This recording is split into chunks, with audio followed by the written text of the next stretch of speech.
নমস্কার বন্ধুরা, প্রতিদিনের রান্নাঘরে সবাইকে স্বাগত। আজ আমি নিয়ে এসেছি দারুণ একটা সিমের রেসিপি, যেটা গরম ভাতের সঙ্গে খেতে দারুণ লাগে আর তৈরি করা কিন্তু খুবই সহজ। অল্প কিছু মশলা দিয়ে তাড়াতাড়ি তৈরি করে নিতে পারবেন। এটা কিন্তু এতটা টেস্টি হয় যে সিম পছন্দ করে না সেও চেটেপুটে খেয়ে নেবে। আমি এখানে 250 গ্রাম মতো সিম নিয়েছি। এবার এই সিমের দুদিকে যে সুতোর মতো অংশটা থাকে সেটা ভালোভাবে বাদ দিয়ে দিতে হবে। আপনারা অবশ্যই এই সিমগুলোর সুতো কেটে বাদ দেবেন। এবার দেখুন সিমগুলোকে 2 টুকরো করে কেটে নিচ্ছি।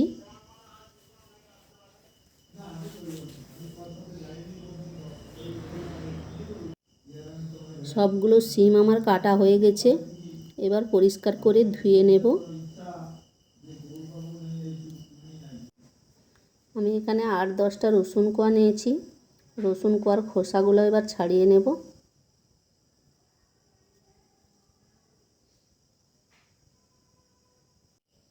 আমার রসুন কোয়ার খোসাগুলো ছাড়ানো হয়ে গেছে।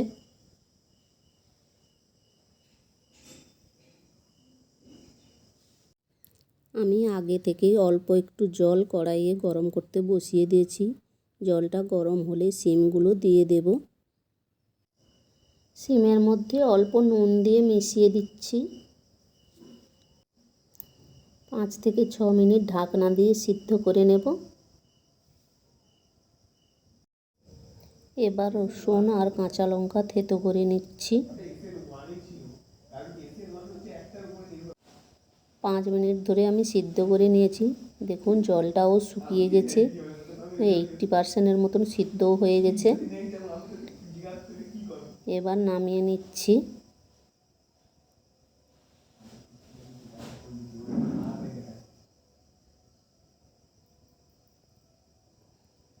কড়ার মধ্যে দিয়ে দিচ্ছি সরষের তেল। ফোড়নে দিয়ে দিচ্ছি শুকনো লঙ্কা, কালো জিরে।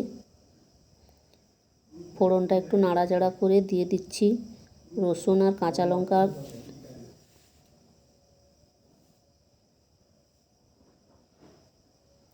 রসুন কাঁচা লঙ্কাটা ভালো করে তেলের মধ্যে ভেজে নেব। এর মধ্যে দিয়ে দিচ্ছি মিডিয়াম সাইজের একটা পেঁয়াজ কুচি। পেঁয়াজ কুচিটাও ভালো করে ভেজে নেব।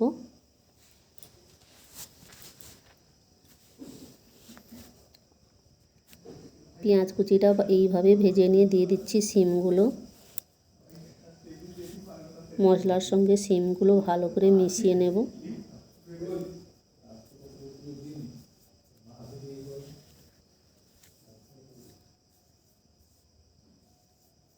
সিমের মধ্যে দিয়ে দিচ্ছি একটু লবণ, একটু হলুদ। ভালো করে নেড়ে নেব সিমের মধ্যে মশলাগুলো।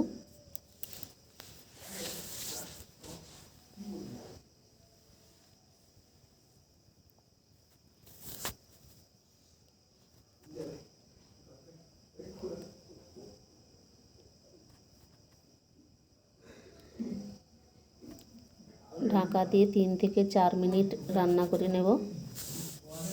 এদিকে আমি মশলা একটা করে নেব। নিয়েছি 1/2 চামচ কালো সর্ষে, 1/2 চামচ হলুদ সর্ষে।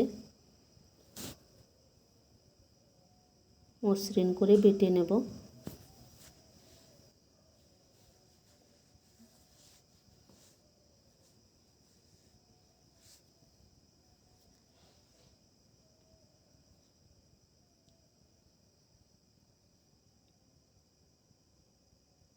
ঢাকনা খুলে দেখাচ্ছি, দেখুন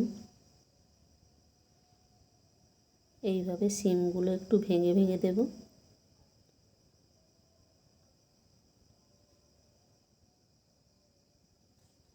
একদম ঘেঁটে দেবেন না, যেন বোঝা যায় সিম খাচ্ছি।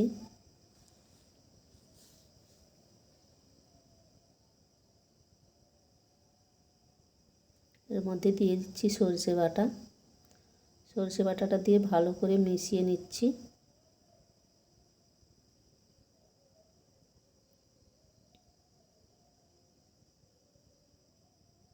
এর মধ্যে দিয়ে দিচ্ছি অল্প একটু চিনি, ধনে পাতা কুচি। ভালো করে আবারও একবার মিশিয়ে নিচ্ছি। রেসিপিটি কেমন লাগলো অবশ্যই কমেন্টে জানিও। রেসিপিটি ভালো লাগলে লাইক, শেয়ার এবং সাবস্ক্রাইব করার অনুরোধ রইল। ভিডিওটি শেষ পর্যন্ত দেখার জন্য অনেক অনেক ধন্যবাদ। আবার দেখা হবে পরের ভিডিওতে।